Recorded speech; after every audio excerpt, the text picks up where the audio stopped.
Peace, peace, peace, and welcome to the Grown Man Shift Podcast. I'm your host, Baith Noureddin, and I got a little bit of a smoker today. Not gonna lie.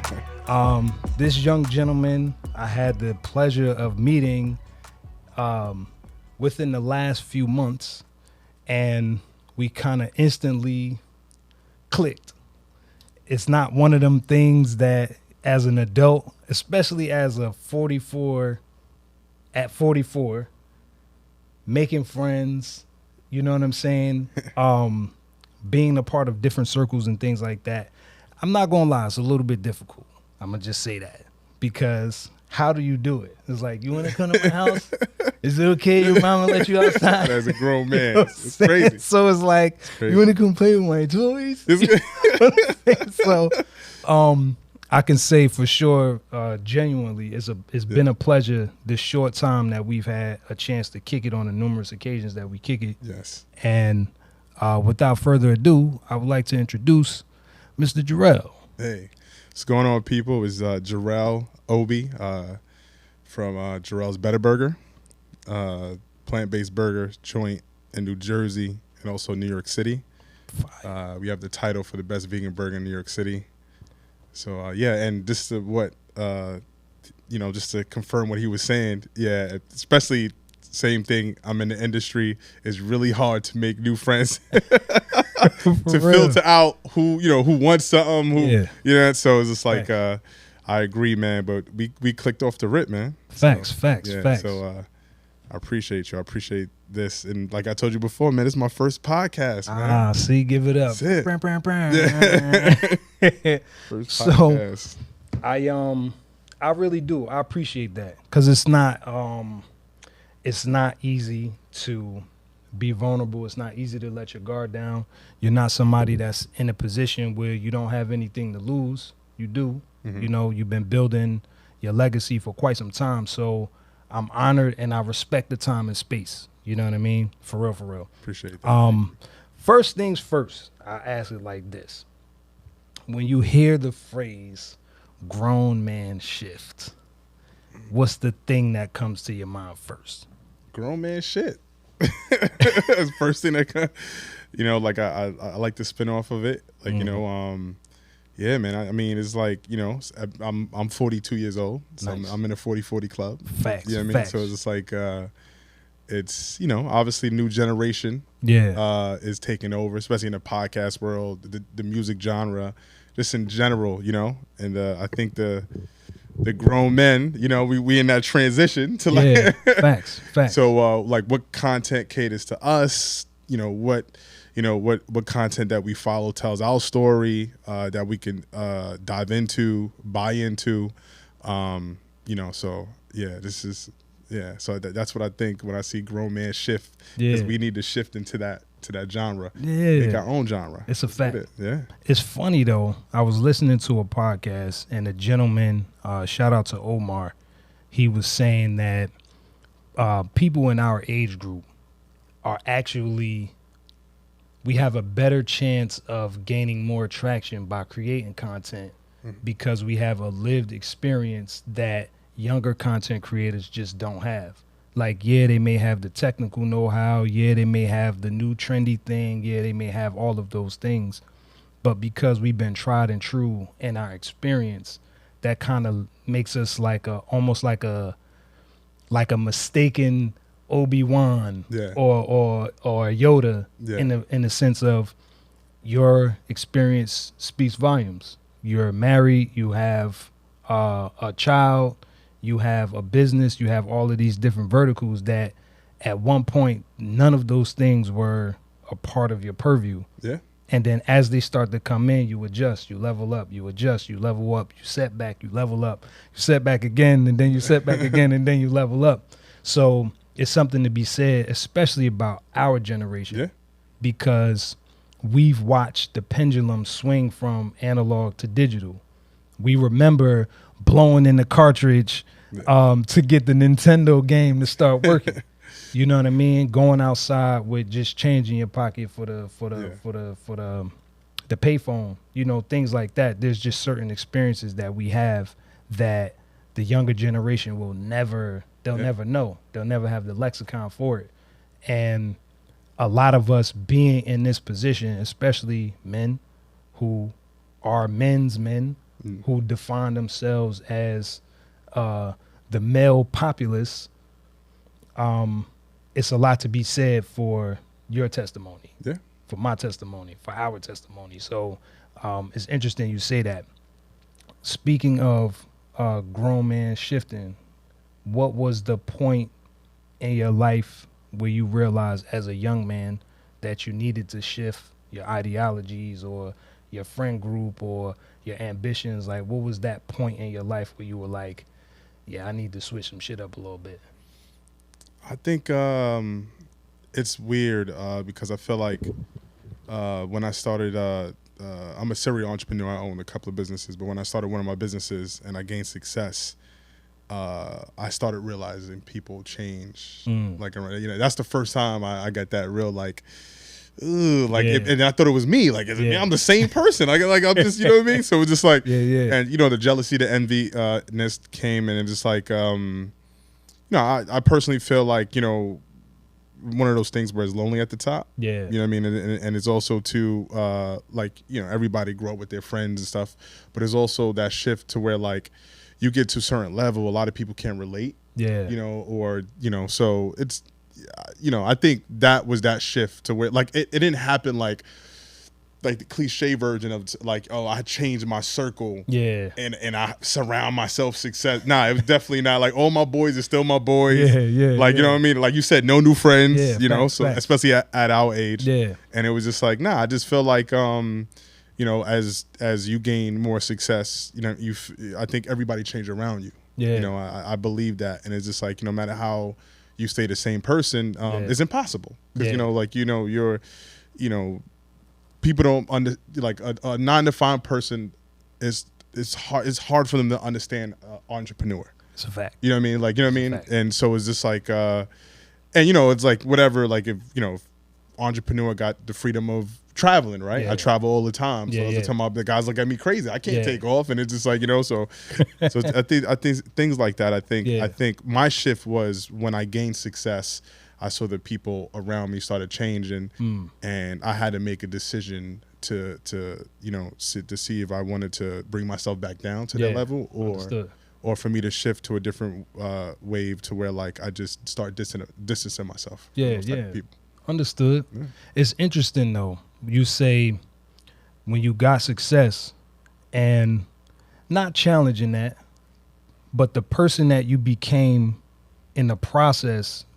When the success happened, who was around at that point where you were like, all right, yo, we doing this, we getting this? Or was it one of them, like a lonely thing, like it was a lonely voyage, like you in the trenches, you by yourself, you got this dream, you have this ambition, you have this goal in mind, and then you notice that when you look around, a lot of them ain't really around to kind of help with even the morale aspect of it, because you get low as an entrepreneur. You get low, you get depressed, you get doubtful. It's a bunch of different emotions that happen in the process. You're gonna talk about that. You know what I'm saying? Right. So it's like in that space when you were basically in the trenches. Like what was that experience like for you with the people that you were around? I feel like when I started one of my businesses and I started to gain success, I personally feel like the people that I gravitated towards and that I needed the most was my workers. So now my workers is my team. Yeah. And my team is the strongest thing around me right now. Yeah. So it's just like I got like most of my people from my other businesses transferred to the restaurant business. And like I see them every day. Yeah. Obviously they the ones that run my businesses. Yeah. And it's like it's they're the closest thing to me. So they're like my new family. Yeah. So it's like my I got a strong team. And I feel like those are the people who I gravitated towards. Yeah. I invested in. Yeah. And they also invested in me. Yeah. And they also pushed my dream.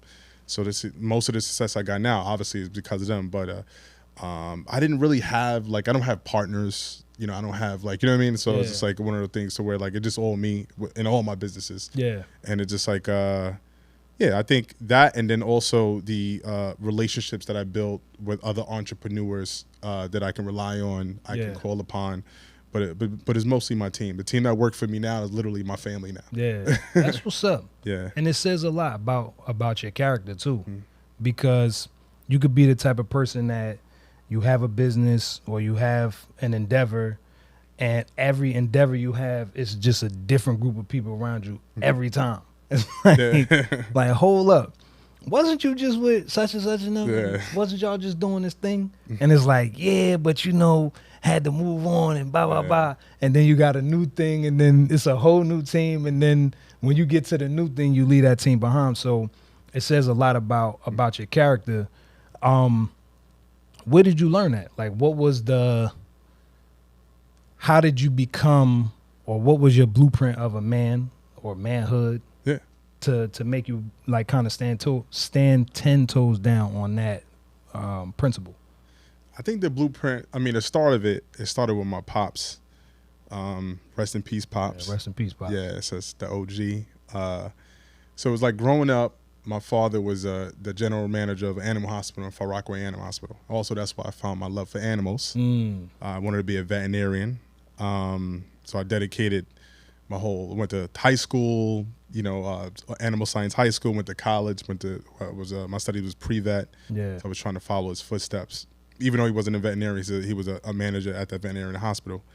But I learned business from him. I learned relationship building from him. So basically, I saw him pretty much. He had this connection that he would make with people, even all those strangers, whoever it were like customers, and like literally they would just love him. So whether with my father was like the funniest man I ever knew. So I mean that helped, So whether we do comedy or just always being there for the community. So that's why I learned like my original business skills from him. And the most important thing that I believe that that I harp upon is like relationship building. So making that connection with a customer, making that connection with your employees, and just other relationships. So basically when I started my entrepreneurship journey, it was because of him. Yeah. He passed away in 2015 suddenly, which was it was tragic to me, because he was my hero. So, due to smoking tobacco, caught up to him. And then I started at the time, vaping was a new good option. Yeah. At that time, 2015, it was just like, oh, vaping is like the healthiest thing. And it's like, so his name was Tyrone, but his nickname was Red because he was red hair, red bone. Yeah. So I started a company and his name called Red's Vape Cloud. Yeah. And it became really successful. And his face was the logo. So pretty much I used his tragedy and my grief to turn it to a positive. Yeah. My goal was to eventually have the whole world know his name. Yeah. In a positive way. Yeah. Nice. So somehow that way I started with it was an e-liquid subscription company. So I was advocating. I was a big advocate for non-smoking tobacco, smoke vape, and then eventually that graduated to an electronic hookah, a vape hookah. Yeah. And then in 2018, New York City banned tobacco hookah, and then overnight. It was a success because I had a license. Yeah. So like all the strip clubs, the lounges, they was like, we can't serve hookah no more. And then I'm like this guy with this electronic hookah with his license. So in 2 months I went from 2 employees to 45. We was doing over 70 events a week, and then I was operating in 3 different states. Yeah. So I mean, and I think his learning from him, my OG.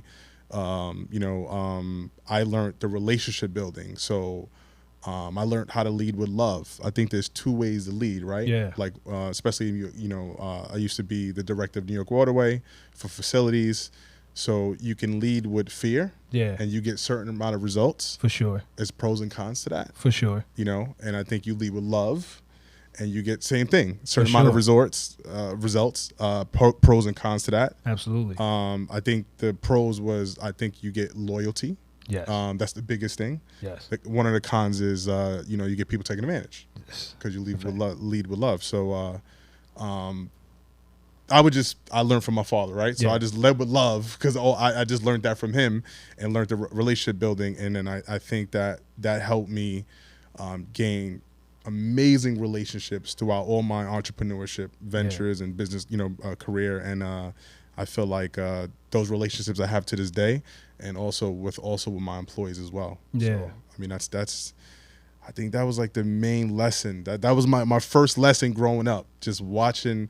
My father used to perform. Like he used to, like I got like sound bites of just him having regular conversation, telling stories, and him making people laugh. And even at his funeral, it was like hundreds and hundreds of people, like that I never even met before. Yeah. Falling out. Yeah. Right. Like just like who are you? You know what I mean? Like I was like falling out, passing out. Like it was the craziest thing ever. Yeah. So it was just like because he was a staple in his community, and definitely in Far Rockaway. So yeah, I just learned that all that shit is in me. Yeah. And I think I project that out to the world. Yeah. And I really contribute that to most of my success. That's what's up. Yeah.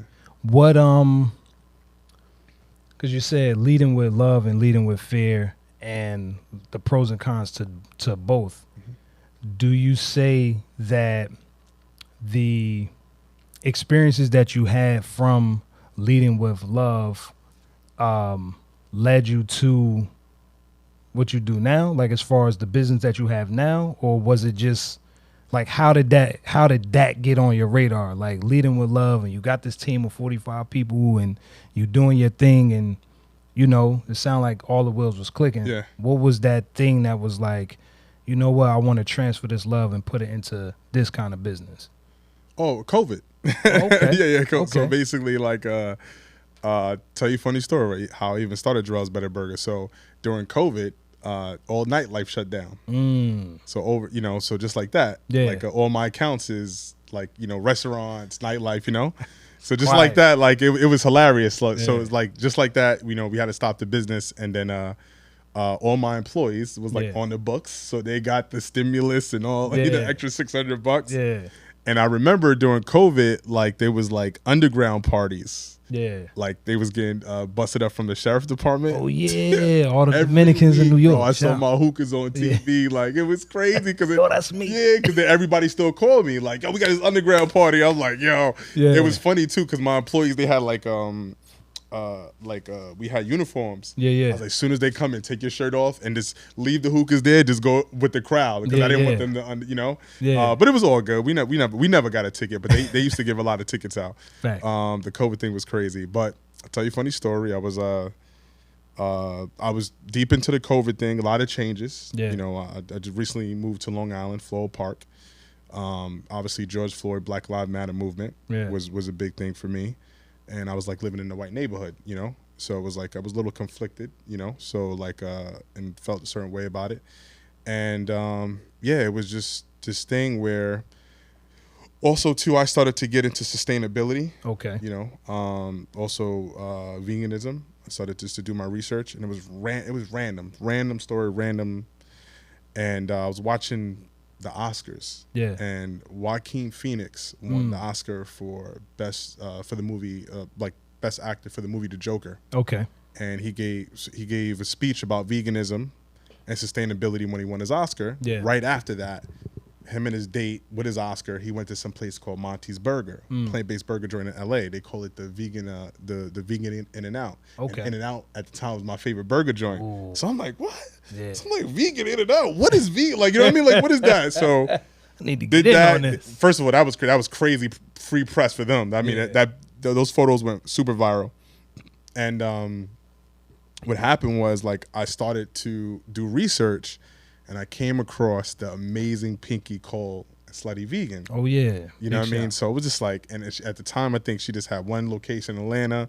And while everything was shutting down, those two places was like super viral lines. And I was just intrigued. And then I started researching Pinky Cole and all the amazing things she started to do for our community. Yeah. That was like, I mean, to the, the life insurance, raising all this money for life insurance for, minority men. Also, I think at the time she was giving like a profit share or like to our workers. Yeah. So they can become eventually business owners. That's what's up. And she was just doing amazing things. So she wasn't like this, just selling vegan burgers. She was just also doing a lot for the community. Yeah. And I just went online. I did my research. I'm like, I never worked in a restaurant before. I never owned a restaurant before. So I had no restaurant experience. So I did my research, and then I came across, like I was in New York, and there was nothing like it. Yeah. So I'm like, and also from the nightlife industry, because I was with the hookahs, I knew like late night people get, Grace Papayas, Joe's Pizza, and it was like nothing for the vegan. You know what I mean? So I was like, I want a late night joint. And so I did my research. It was nothing like what they were doing in New York. And I was like, I'm going to be the first to do it. Nice. And then I put a business plan together. I came across some amazing, it was funny too, because influencers, they rule the world. It's crazy. I came across Vegan Bodega Cat and What's Good Birdo content. Yeah. So they're like food influencers, but vegan. Yeah. I just literally studied their whole YouTube for days, like, so educating myself about all the restaurants and what's good and not good, Yeah. And I think put a plan together. A year later, opened up Jerrell's, and the reason why I named it Jerrell's Better Burger. Yeah. And my name's so big is because during the George Floyd movement, I wanted, to have a restaurant with a black name, an African American name, and in downtown Manhattan, Soho. So I think I have the largest sign frontage of all for a restaurant downtown. Like, and it was funny too. A lot of people was like, why just not call it Better Burger? Why call it Jerrell's? I'm like, they thought it was like, I was trying to like elevate myself. I'm like, no, it's just like, this is like a big FU. It's a statement for us to be like, if McDonald's could do it, like, anybody else put their name, why can't we put our name on something and represent for us also in different communities. Be accepted by those communities. So that was a big thing for me. That's fire. And it's something that's your legacy. You know what I mean? Like at the end of the day, like you said, look at Ralph Lauren, look at Gucci, look at Louis Vuitton. All of these people take their family's namesake and they do something with it. And you like, hold up, y'all disrespecting the community. Nah, I'm about to put this right in your face. Jerrell's Better Burger. Like that. You lucky I ain't put Tyrone up there. My father's name. Like I put his real name up there. You feel me? Like Tyrone's Better Burger. What's good? You feel me? So how much of this, because you a dad, how old is your son? Daughter? Yeah. So my son is going on 5. Same thing. Mm-hmm. He was a pandemic baby. And that's the reason why I started to research sustainability. I also wanted to change the way I eat, the way my lifestyle is, to have a more like a carbon footprint. You know what I mean, on the world. And it's like when I had him, I was just like, yo, what can I do? Because at the time, the world was crazy. And it was crazy. It was insane. Like, insane. We got the pandemic, then we got this like the red sky for wildfire. Man. Like it was just Canada. It was like every couple of months it was something crazy, or a year is like murder hornets. Like, it's like what can I do to help? I mean, I'm not gonna change the world, but what can I do? Like just what can I do to help? Like in small steps, change things and to build a better life for myself and for my son. So what was, I guess now that you've been moving through all the different traverses, what example of manhood are you consciously or unconsciously, like, is it a conscious thing? Like, nah, I want my son to think like this. I want my son to have these kind of principles. I want my son to surround himself in this kind of environment. How much of that is conscious and unconscious? How much of it is passed from your dad to your son? And how much of it is like new ground? Like my pops was an OG here, but here and here, I'm gonna make this like my thing?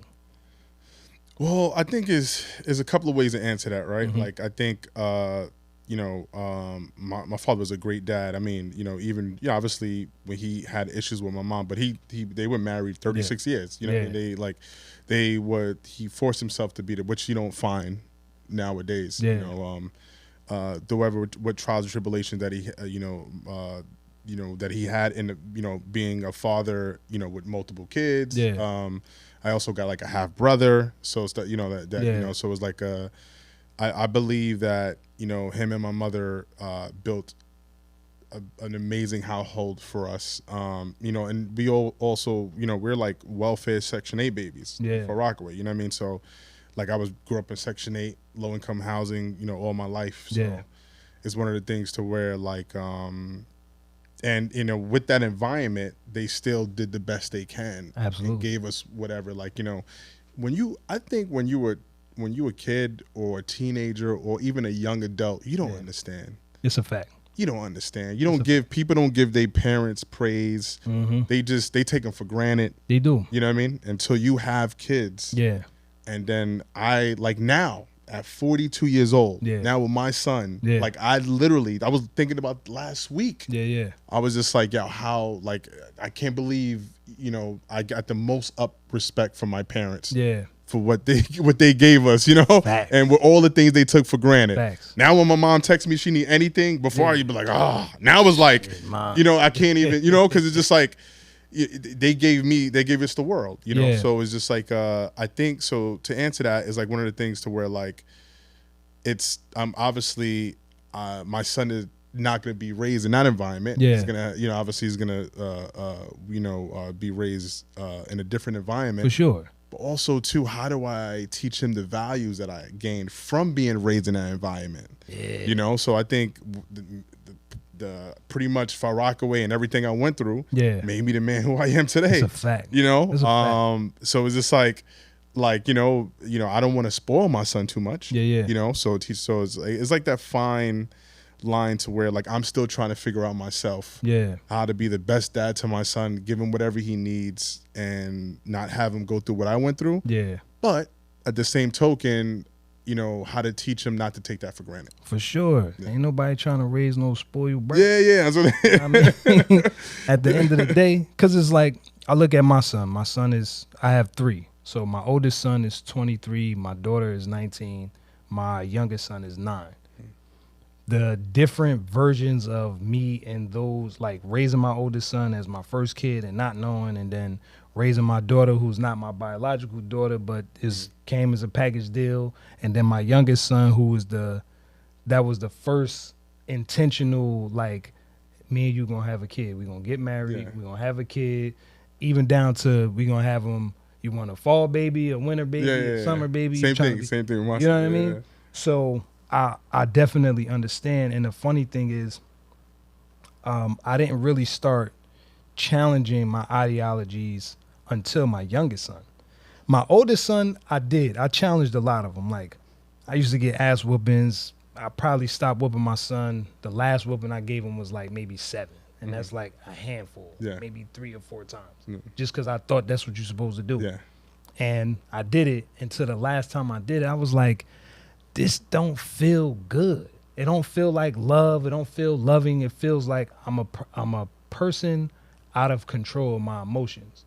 When you whooping somebody, you're angry. You're not whooping somebody, I'm doing this because I love you. No, you whooping ass because you frustrated, or you angry, or you upset, or you feel like you don't have control.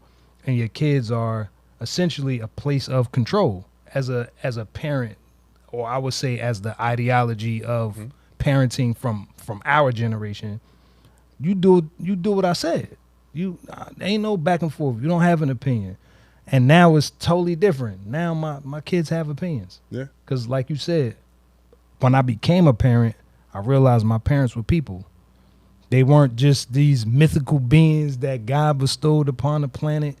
They're just people doing the best they can, trying the best they can with what they had. And it's not like I could say that my grandparents were emotionally and they weren't emotionally intelligent, where feelings were discussed. Nah, what you mean you sad? Go outside. You know what I'm saying? Like, what do you mean you depressed? What is that? Like, talking to my grandfather. My grandfather just turned 86. God bless him. God bless. Joseph Rouse. He put on for the city of Newark too.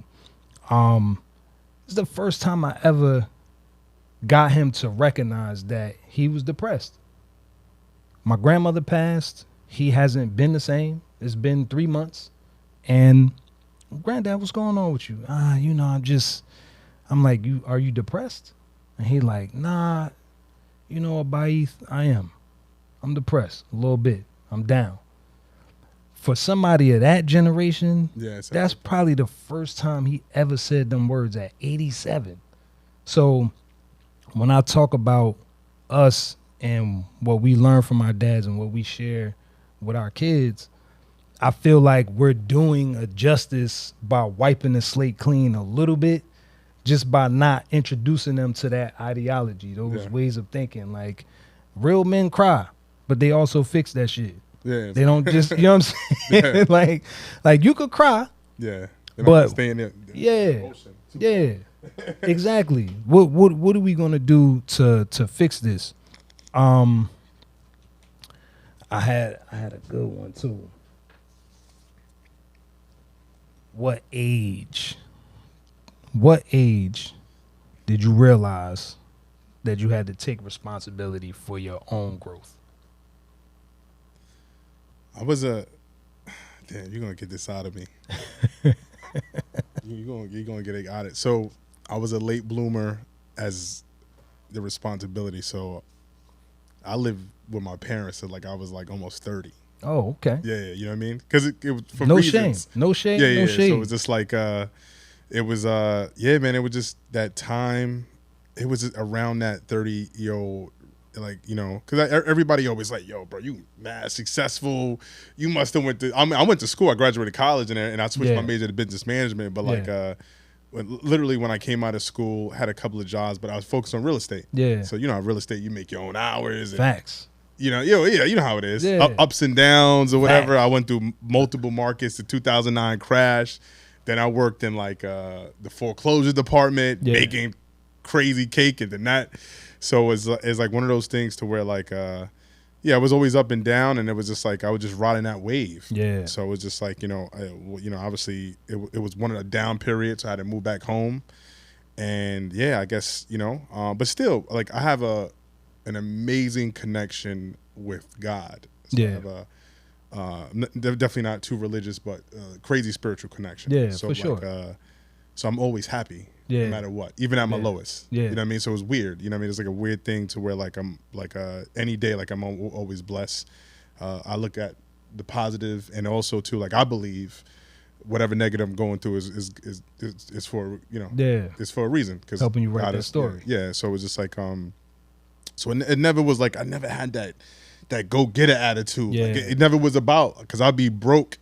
It was a point. I tell people the story it was a bad time. I was 30 years old, bad time. I had 4 deals that all died, and I wasn't hoping really. And then for 2 months straight, I had to budget my money, and I was living off of I had $2 to spend every day for food. Yeah. So I had to buy wonton soup and a honey bun. Ooh. For 2 months straight. Dang. You know what I mean? It was just, I had a budget, you know what I mean? At 30 years old, so. Yeah. And then it's and then it's one of those things to where I think that's the time that I realized. So I got a call from my fraternity brother that was working at New York Waterway. I think at that time he was the director. Yeah. And he was yo, I want you to be my manager. He's my boy, you know what I mean? So he's I want you to put you on. And I'm nah, I'll never get a 9 to 5, So when I was spending that, $2, he called, and I'm yo, I'm just gonna have to take it. Yeah. Because I'm just down and out. Yeah. And I think that's the time that I realized I have to take responsibility. Yeah. So at 30 years old, that's when I was yo, I gotta get serious about life. Yeah. And then had no knowledge of running facilities and ferry companies and I just but he gave me the blueprint, and then and then through that job I learned business. It was a crash course of business. Nice. And then that's why I give the props to learning all my business skills. Yeah. But like you said, God's plan, man, you never know. It's It's man. crazy. Be like, crazy. When I was a kid, I wanted to be X when I grew up. And then you grow up and you realize I don't really want to be that per se. Maybe, like you said, you had dreams of being a vet, right? Yeah. And then it changed. It changed. Once I found out about them grades, you know I can't. I went away to college. I was like, what? Wait a minute. Hold up. Play O. I was barely getting 2.5. Like, I can't be no vet. I was like, nah, this is not for me. Nah, nope. Yeah. Not for me. Yeah. Facts. It was like, I say for me in my journey, I went to college for business because my goal was to go to cosmetology school, get my license so I could have that 3 years vested to be able to own something. Mm-hmm. Plus I cut hair too. Like I'm a barber by trade. Went to Atlas Barber School in Manhattan. Shout out to Atlas. It's not there no more.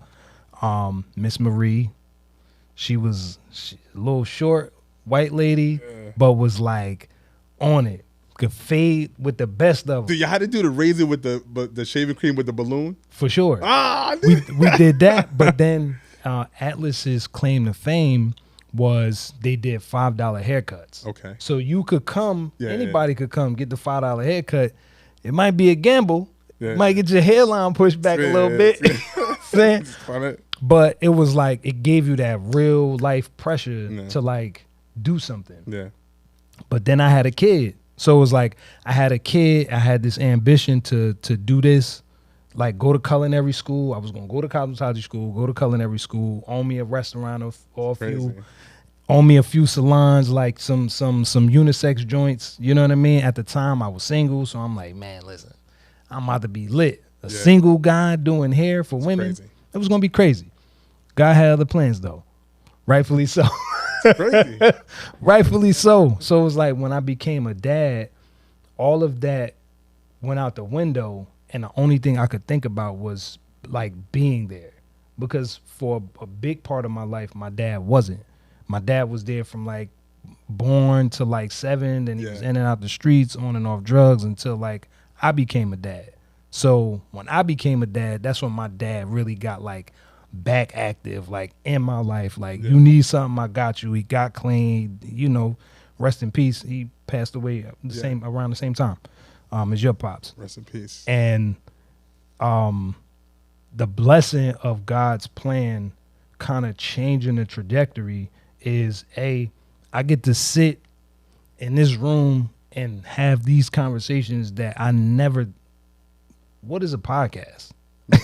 You know what I'm saying? My first one, man. Like, I got the lights in. You know what I'm saying? I appreciate it. So it's like being able to craft something that came out of essentially nowhere. It's like it's way more fulfilling now. Going through the ups and downs through this process, it's been a blessing. I look at my oldest son and I tell him he was my first teacher. It's like, you was my first teacher. You are the sole person that made me step my shit up, that made me look at myself in the mirror like, nah, not for him. Mm-hmm. I can't let him see me slip. I can slip, meaning like trials and tribulations come, not hiding the fact that shit happens. However, I'm never going to sugarcoat the journey, but I'm also not going to let you see me not be at my best. I'm never going to let you see me not pushing as hard as I can. I'm never going to let you see me making excuses for why I don't have some shit, or why I could have had some shit, or man, if they wouldn't have did that, I would have been. None of that shit. It's like, no. As a man, you start off a certain way. You have the inputs that you have from the parents that you have. I'm hoping that I'm doing the best that I can to give you the best inputs possible. You're going to make whatever choices you're going to make.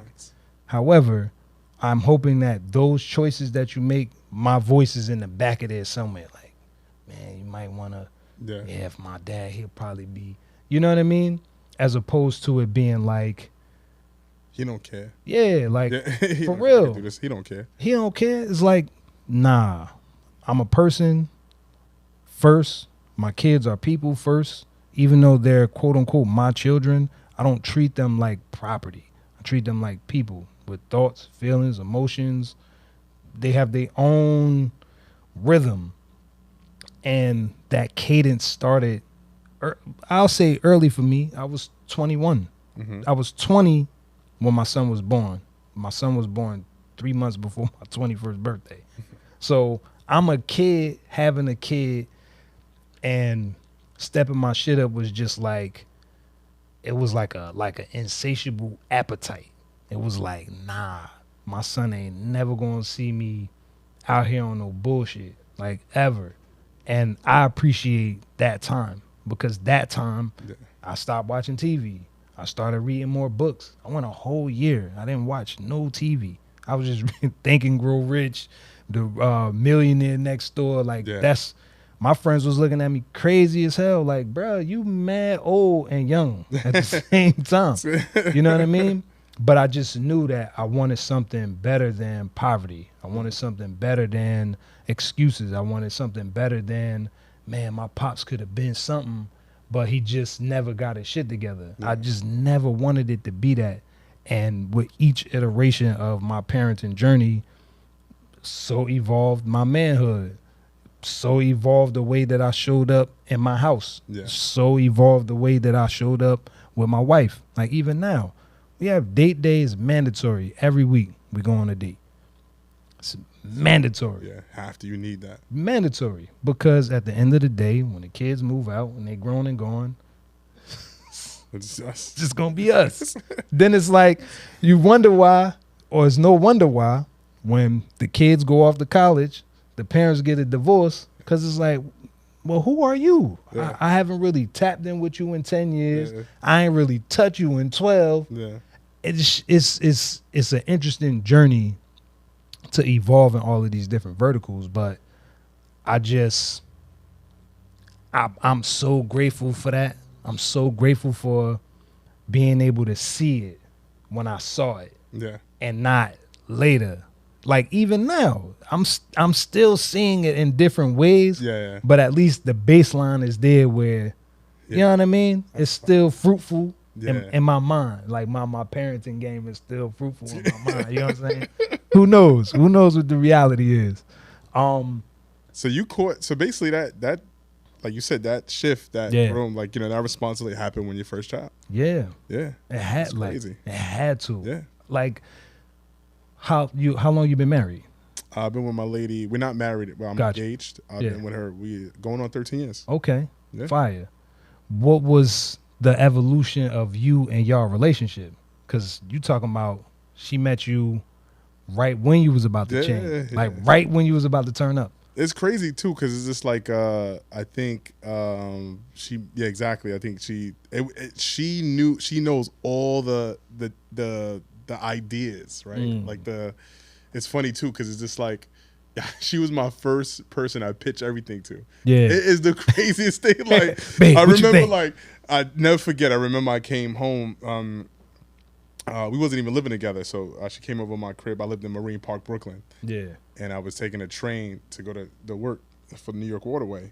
And I came home, they, like, this new vape shop opened. It was like one of the first ones in Brooklyn ever. People was smoking in there. And I walked in, I'm like, yo, what are you doing? They're like, yo, it's electric cartridges. I'm like, what is this? The guy put me on. I ran home, but like, yo, man, I saw people smoking some, it's electric cigarette. I was like losing my mind. So, and then I did research, and then I was like, you know, a couple of months later, I'm like, yo, I'm gonna do a business. And because, you know, my father passed away, so I was grieving. So I was just like, and I was just like, maybe if this was around years ago, maybe we would have stopped smoking. You know what I mean? So it's just like, so it's crazy. Like, it's weird. I mean, I'm not like tooting my own horn and nothing like that, but it's just like when you have success in multiple things, like in the business, Because even that business grew. I mean, before COVID, like it just grew. You know, we almost cleared $1 million in 1 year selling hookah. Man, dun, dun, dun, dun. Like it's the crazy, like you know what I mean, and an electric hookah at that. Yeah, like it wasn't even real hookah. Like it was just crazy. Like you know, so but the thing about it is like I would. It's crazy because I would like tell her like these like stupid ideas, and then I'm a crazy man of action. Yeah, like you know I don't so like when I'm like I put my mind to it. I think I'm 1,000% jumping out the window. Yeah, clearly, you know what I mean. Just doing it. So it was just like it's weird, man. I set myself small goals, and then I accomplish those goals, but like I do it, and I remember just telling her like the steps to where like. I'm gonna do a electronic cool, you know, and then I was telling her like I'm gonna make like I'm gonna do this like I'm gonna do the so basically to promote my business, I was the director of New York Waterway, and in the facility they had one of my facilities that I used to manage was 23rd Street. Oh, nice. In Pier, where the party boats are at. Fire. So like after work, I used to get on the party boats with my vape pens. I used to have a team. And this is before the hookah. Yeah. So I used to like, so it actually happened like accident. It was like the most craziest thing ever. So when I launched my subscription business, because my business was an online business where you subscribe and you get like a box of e-liquids every month. So the owner of Empire Cruises, he had like a boat party with DJ Lobo. So I'm like, yo, let me jump on the boat and put my banners everywhere like it's my party. Yeah. You know?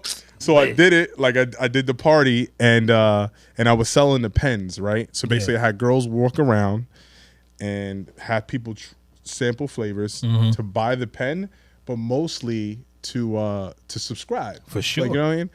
And it happened like that. Like literally we sold all the pens and all the product on the boat. And then by the end of the boat, I had like 10 parties already booked. Like, oh, you do parties? That's crazy. Like, you know what I mean? I was like, well, I guess, yeah, like, you know what I mean? So it turned into like, so then it turned into like me promoting the I guess the e-cigarette business into parties. Yeah, yeah. And so I was the only one that had like hot girls walking around. Yeah, yeah. Had people smoking pens and selling pens in the party. Like it was crazy. That's fire. And then it was always a hookah guy there. Yeah. And I will always kill the hookah guy. The hookah guys would be mad tight. Like, yo, we're not selling hookahs because this dude is selling vape pens. And I would tell the party owners like, yo, can you get rid of the hookah guy? And it was like, I feel you, but people still want hookah. So I was like, all right. Yeah, I'm gonna come up with a vape hookah. Like, all right, I'm gonna really, you know, so and that's what happened. But the point of the story, going back to like the conversations I had with my lady, it were like I would tell her all these ideas, and she would always look at me crazy, but I will always execute. So once I do something, and then I'll develop the hookah, and then I made connections with these group of guys that developed this hookah that we started taking over the industry. Yeah. And I always tell her like, and then I told her one time, I'm gonna make $1 million a year selling the hookah. And then, you know, and then the same thing. And then when I started the vegan burger joint, she's looking at me like, oh, this guy's crazy. Another one. This guy's And then what happens is I just set small goals. And then when I do it, I'm like, all right, cool. After I start it, I'm gonna have the best title and I'm gonna push. And then when I, you know, so it's just one of the things like, it's crazy because she's a 9-to-5 person. Yeah, yeah. And she saw the growth. She still don't believe. Like it's the craziest thing. Yeah, I'm crazy successful. Like I look at myself like not money wise, just in life for sure. And everything I accomplished. Like I feel like because of the success I had, like anything I could put my mind to it, I can do it. Fact. Anything. Fact. Like you know what I mean. I'm like the smartest person. Yeah. Like that I know. Yeah. Because I know the drive it takes to get it done. Yeah, yeah. It's be the craziest shit ever. I'll be like, babe, I'm opening another location. She dead ass be like, you crazy? Like you crazy? I'm like, oh my, like no matter what it is. You like, didn't see the proof. I can be that successful. But it's like, I guess it's that balance though, right? Like you need to slow down. Like you got the W already. Like why, you know? So, but it's crazy. Like I sometimes that affect me because it's just like, you know, like your partner, right? Like it's like you think your partner is the biggest supporter in the world and that helps your balance, but sometimes not always like that. It's true. And you want them to get it. It's like I can't tell you how many ideas I've pitched to my wife. My wife has seen me traverse through a lot of different things and was like, we have I have 3 published book covers as a photographer. One of those books, my wife got her first credit as a published editor. We did the whole project together, soup to nuts. And you would think it would be like, yeah, it would click. 10 years later, now it's clicking. Now she's like, you know what, babe, I'm thinking about doing XYZ. Yeah. And I'm like, damn, in the beginning, I had to fight with the 9 to 5 because it's no security in being an entrepreneur. Yeah. There's no pension plan. There's no benefits. Oh, excuse me. There's none of that. I didn't hit the button. There's none of that. So I understand why that level of cautious, participatory shit is. But it's like you do need that a little bit. Yeah. You need that little bit of I don't think you could do it, or I don't think it's possible. Yeah. In order for it to be like, all right, I'm about to show you how it is. No malice, no negative, nothing. Yeah. Just like I'm about to show you that when you put your mind to something and you stay at it a certain way, eventually you'll do it. Nipsey said it the best. Yeah. He said, man, I went through all of the emotions. I felt all of them. I just didn't stop. Yeah. I never quit. And once you quit, that's when you lose. That's when you turn into the coulda, woulda, shoulda. Man, if I woulda. And that one time, bro, real life, I auditioned for 106 in Park when AJ and Free left. I was top 10 in New York. Out of 1,000 people, I was top 10. I don't know who I lost out to in Washington or any of them other states, but I felt like I had the W. I never once said, man, if it wasn't for Terrence J, I would have been. Yeah. Never. Because whatever he did to become the host, that's what he did. I just appreciated the experience knowing that out of 1,000 people in one of the largest markets, I was in the top 10. That's crazy. So it's like, it was crazy. I auditioned for that too. For real? I swear to God. It's crazy. Did a video and all that, man. That's crazy. I slept outside. I was number 35 in the line. So what it was, me and the shorty at the time, we would take turns in the line. So I would be in the line, I get tired, then she would get in the line, then she get tired, then I get back in the line. Crazy. So it was like one of them things. She's actually the one that encouraged it at the time. She was like, yo, with your personality, you probably could do that. And I'm like, I'm good, let me go. You know what I'm saying? But I never once looked at it like bitter or like something was taken away from me. Of course, yeah. It was just something along the journey that was like, cool, I had somebody that supported my vision, and that was kind of all I needed in that space. Fast forward, like my wife now, she's the what your shorty is for you. Yeah. Every idea I have, I run it through her. Not because I think she knows more than me. I just know she thinks completely different than I do. Yeah. And sometimes you need that reality check. Sometimes I feel like being an optimistic person, being a half glass full kind of person, you need what they say in a relationship, you have a kite and a string. Somebody's always the kite. Somebody's always flying off into the, you know what I mean? Yeah. And then you have the string, the person that consistently keeps that person grounded. The thing though, you would look at it like the string is being a hater to the kite. Yeah. But the reality is the kite is letting the string know that the possibility of flight exists. Yeah.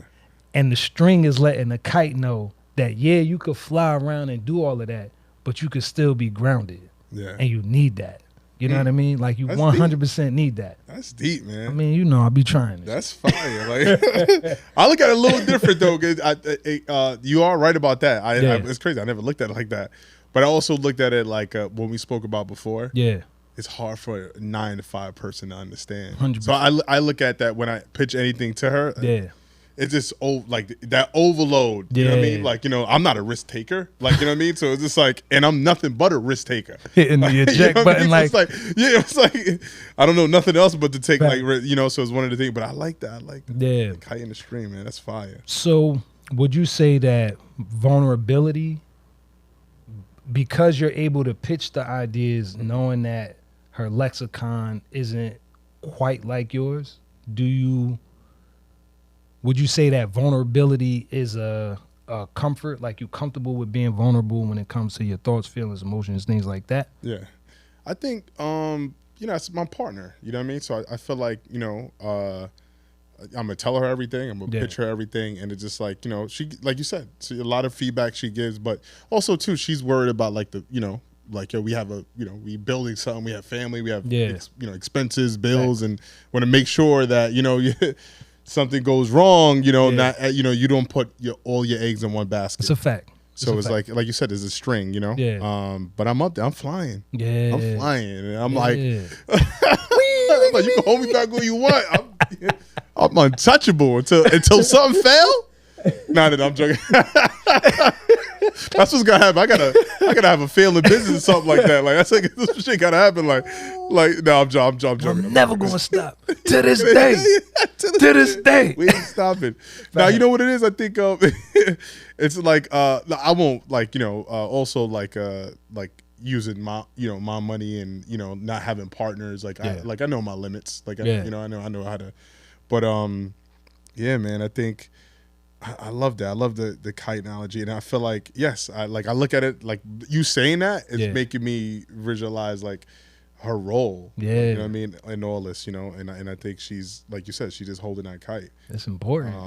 But we flying. Yeah, it's beautiful though. I kid you not. People be bugging. Like, I am a notorious for being in the comment section when it comes to a lot of these interesting think pieces that people put online, right? And my reverence for my wife's role in my relationship is bar none, because there's a lot of shit my wife kept me out of because she gave me the voice of reason. And there's a lot of things that I would not have gotten into if my wife wasn't the voice of reason. I have this podcast studio because I pitched my wife an idea. This is 11 years ago. I said, I want to create content because when we got married at the Justice of the Peace. So we went to the courthouse, had the courthouse wedding. 2 days later, we had a dope-ass reception, invited a bunch of family friends, like the typical joint. Super lit. Very inexpensive. Like, we probably spent like $4,000 on the wedding. That's crazy. You know what I mean? 12 years later, that's my dog. Like, that's my ace. Like, you met my wife. Yeah. That's my dog. Of course. So it's like there's a certain level of where I talk about my wife that I notice certain guys or certain women get uncomfortable because they don't know what that feels like. Yeah. But it's like, when I came to my wife with the idea of creating content, I'm like, I'm thinking of a company, I want to call it In the Moment. You know what I mean? Because our wedding was very minimal. We didn't have footage from that day. Mm-hmm. To be honest, the only footage we had, my dad had on his phone. But when he died, I don't know what happened to it.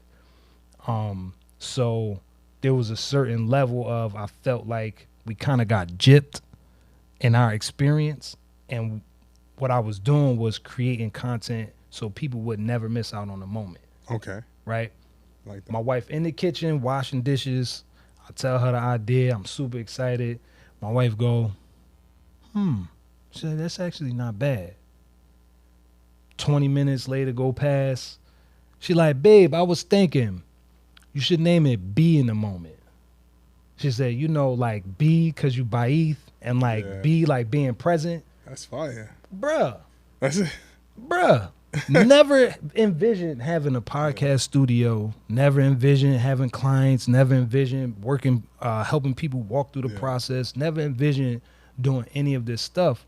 But that one, she added a letter to an idea. That's like crazy. And it created a whole entire wave like that I just been riding on, you know, in between all of it. Taking it serious and not taking it serious. Being all in and not being all in. You know what? Fuck everybody and everything, and I'm just and it's a lot to be said when you find somebody that no, we don't see eye to eye on a lot of these things that I may think are whatever. Yeah. But you bring a certain sense of calm to the decision. You bring a certain sense of sensibility to the decision. It's no longer all positive and nothing can go wrong. It's like, but what about X? And what about Y? And what about Z? And at first, it was annoying as shit. I can't hold you. Because I felt like she didn't have confidence in me. She didn't trust that I could be who I say I am. And then I realized, no, it's not. It's not that she don't believe you. She believe you so much that the level of concern she's telling you is for your own good. Yeah. As opposed to, again, being a hater. So I appreciate when there's other people that I know that have that same level of connectedness to their partner. Yeah. Because I call it like the Magic Johnson, that no look pass he used to do. Bruh, you just never knew where it was coming from. Yeah. Like he'd be foop, foop, foop, foop. And the reality is, because he knew his teammates, he knew who he was playing around, he could almost bet like they're gonna be in the position they need to be in, regardless if practice went good, practice went bad, your off court antics, or your on court antics. Whatever way you fall, I know when it comes time to it, I can rely that when I foop that shit, you gonna be right there to do your magic. You know what I mean? So I definitely appreciate that. What advice would you give your younger self in regards to the journey from immature to maturity? It's crazy. You know, that's a question that's being asked. Like everybody asks that question. Got you. And I feel like, or would you? Would you even give your younger self advice?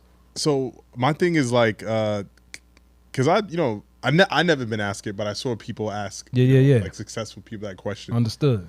I think I won't give advice. Yeah. Like it's one of those things to where like I think all my experience and my failures led me to what I am today. Of course, if I could turn back the hands of time, I'll be like, don't get that car, man. Say, build your credit up, and this that. It's a million things you can say. Like, you know what I mean? It's like, yeah. But I traveled the world at a young age and wilded out, so I got it out my system. So it was like one of the things to where like, or messing up my credit and rebuilding it. The process of having discipline. Mm-hmm. And that's one of the things my partner helped me with. Yeah. She helped me, you know what I mean? She she cleaned my shit up. Like when she met me, I told her, she was like, I'm a coach, and then she helped me. So like you said, those things, those no look passes, that support system. So I feel like, I feel like I'm literally the man I am today because of my younger self, whether my faults or my shortcomings. Yeah. And also makes me appreciate everything I have now. Nice. So it's like it's tough. Like, I get it, right? Like you said, you could be like, of course, I would be like, like don't mess up credit up, but don't do this. More opportunities, but it's like endless things you could say. But I just, I feel like I have a great life. Like I told you before, I think everything happened for a reason. So, absolutely. When I look back at my younger self, I'm proud of my younger self. Yeah. Yeah. So for having the balls to make the decision. Yeah. You know what I'm saying? To get off the couch and shit. I don't have. I have tons of other questions, but I'm a bring it to a close. I got like two more. How do you balance ambition with self-compassion in your daily life? Like, yes, you go through the ups and downs like everything else, but what level of grace do you grant yourself for where you're putting your foot on a daily basis? I think, like I said, it's like my spiritual connection with God. Like I always meditate in the morning, just to stay grounded. But one of the things I feel like as entrepreneurs is really hard. Yeah. Like people don't understand like the stress level, the responsibility. Which not everybody could be an entrepreneur. I mean, I envy the 9-to-5 guy. Like, people like, oh, I want that life. Listen, that's 24 hours for me. Like I was like, yo, you could clock out. Yeah. There's no clocking out for me. So one of the things, like, people always see, like, I go through a lot. Like, people always like, yo, bro, why are you so positive all the time? Like, the store just got robbed yesterday. Like, well, what? You're not even flipping out. And I'm like, man, it's like it could be a lot worse. Yeah. So I always look at and that's what keep me grounded, man. And then the ambition drive that comes with that is just like the success I have now, and I have a lot of challenges, but the business and the brand keeps growing. So I I don't take that for granted. Gotcha. So I think so I just keep going. Nice. Yeah. What is your, because you have a team, which means there's a certain level of mentorship, there's a certain level of your experiences that you impart to your team. What are some, like, one or two of your top tools of like getting after it, building something substantial, building something significant? So the biggest thing with me and my business is I learned to be an absent owner. So it's just like, like a lot of business owners, especially in the restaurant business, they're at the restaurants all day cooking, and they have to, Yeah. So I put systems in place. That was one thing I learned. Just so whatever's going on, I never have to be there. Yeah. I mean, I'm, even though you'll see me in videos, and all my videos are in Soho. Yeah. Like I'm in Soho, like you might catch me passing by Soho once a month, like, and that's crazy. Like, you know what I mean? But everybody see me in the videos. Yeah. So when I go to Soho, they like, and then like Hoboken, you only saw me because I'm there for game night, and then I'm there like, obviously that was a new location, but then you didn't see me for a while. So, cause I'm at Lincoln Center. So I think, one of the things is giving the team the responsibility and the tools to run the business for themselves. That's a gift and a curse. Yeah. Because obviously, I'm the brand, right? My name, everybody see me, like, and they never see me. Yeah. like I see him on Instagram, I see his name, I see him in all these videos, but I've never seen him. Like, I've never seen Jerrell, Yeah. And it's like one of the, it's like, obviously, how it is, man. The boss is not there. Yeah. Your business is not going to be run the way it should be. So managing from afar is like one of the hardest things, that you can do. But I have to do that. I have to do that because I have to build. That's what allows me to keep building a brand. Fact. If I'm just stuck at one location, I'm never going to build a brand to what it should be or what it could be. Yeah. Excuse me. And then is the team. I think recently I started putting all the plans in play. I hired a great executive assistant. Man, she helped me with like policies. Wrote me like a 60-page handbook. Yeah. She was just amazing. And then like I have a general manager, Tyrell. Yeah. You met a couple of times. He's like the enforcer. Yeah. You know what I mean? So he's like the person I could just rely on. People don't show up, no calls, no shows. He's gonna be there. So relying on that, those group of people and investing in them. Yeah. And I guess like, and putting that trust in them to always uphold the brand's values. Yeah. It's difficult. It's difficult. It's not easy. That's like the hardest thing. The hardest 100%. Thing in entrepreneurship is staff. Yeah. Like, no matter, like, it's like 100%. It's crazy. Yeah. Especially nowadays, especially after COVID. Yeah. Like, it's crazy. People entitled, man. They feel like they should be making $37 an hour out the gate. I got people cursing out. Like, it's, when I say it's crazy, it is like, and it's like, it sucks too because it's a representation of my brand, but it's one of those things where you got to keep sifting, trying to find that diamond. Yeah. And then once you find those good people, you invest in them and do whatever it takes to keep them. Yeah. And or whatever, or just because I always elevate too. Like, there's a lot of people that used to work for me that own their own business now. I'm the biggest supporter in the world. Like, I'm like the biggest fan. Nah, it's 100%. You could tell when you walk through the door. Anytime I've walked into the doors of Jerrell's Better Burger, I feel the culture, like, before I even get in there. Greeting, like, Francis. Yeah. Francis was like coming back every week, and it was one day I'm like, yo, is this like a franchise? He was like, nah, not that I know of. I know this is the second location, but the owner's here. You want to talk to him? You want to meet him? I'm like, oh, where are he here? Like, that's fire. It was like an invitation to, like, meet my big cousin almost. Yeah, like, yo, you want to meet my big cousin? Yeah, and that's always the vibe that I get. You know what I'm saying? Facts. It's like, oh, I'm here. What's up? So I always appreciated walking into the business, walking into your establishment, and getting the same exact experience every time I've been there. It's not been one time. I got some booty fries, but that's because it's only because I drove all the way to Hoboken and then didn't touch the fries until I got back home. So by the time I got back home, I was like, damn, it's the best fries. I mean, listen, thank you, but there's customers that haven't got that experience. Like, and I'm gonna keep it real. Like, a lot of times, staffs slip up crazy. I'm talking about wrong food, wrong bags. Yeah.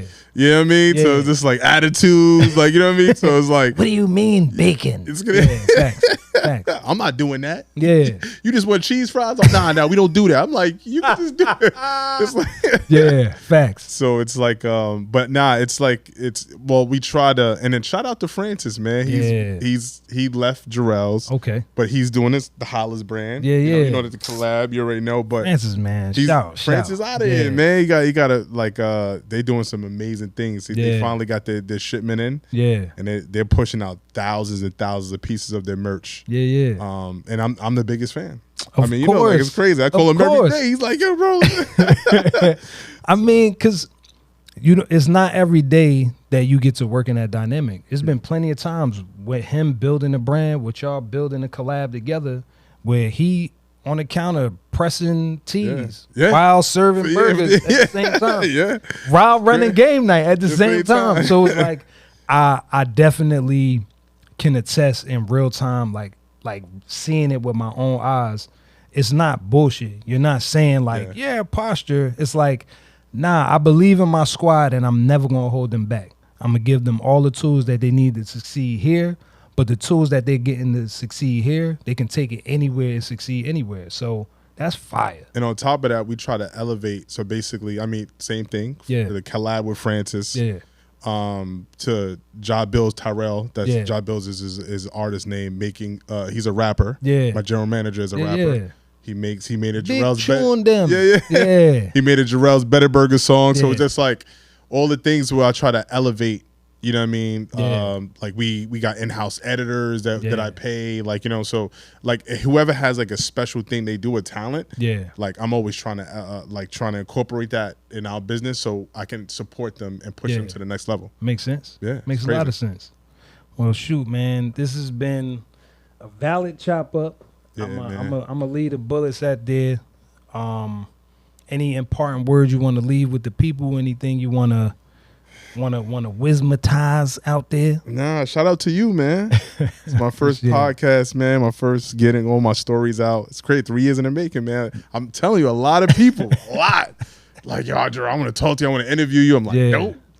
I just like, nope, saving my story. But I appreciate you, everything you're doing. Appreciate it. Much success. Thank you. You already know. And I'm, whatever you need from me. I'm a support. So, Appreciate it. So thank you. Oh man, that means a lot. That means a lot. You see, so you text me, I was like, yeah, I'm with it. Like, you get the invite, I'm still coming. I'm here. I'm downstairs. Facts. I don't get the invite. Facts. What you mean? I thought that was. I thought it was already set in stone. You want food? Yeah. It's funny because I'm at the job and I was talking to one of my coworkers about this comment that I had put on this page. Of course, it's the all women are and all men are kind of post, and I just put my 2 cents in it as a man that don't think in generalities. Like all men aren't and all women aren't, because I don't know all men and I don't know all women. Yeah. So when people start the conversation like that, I always feel like, nah, but there's some nuance.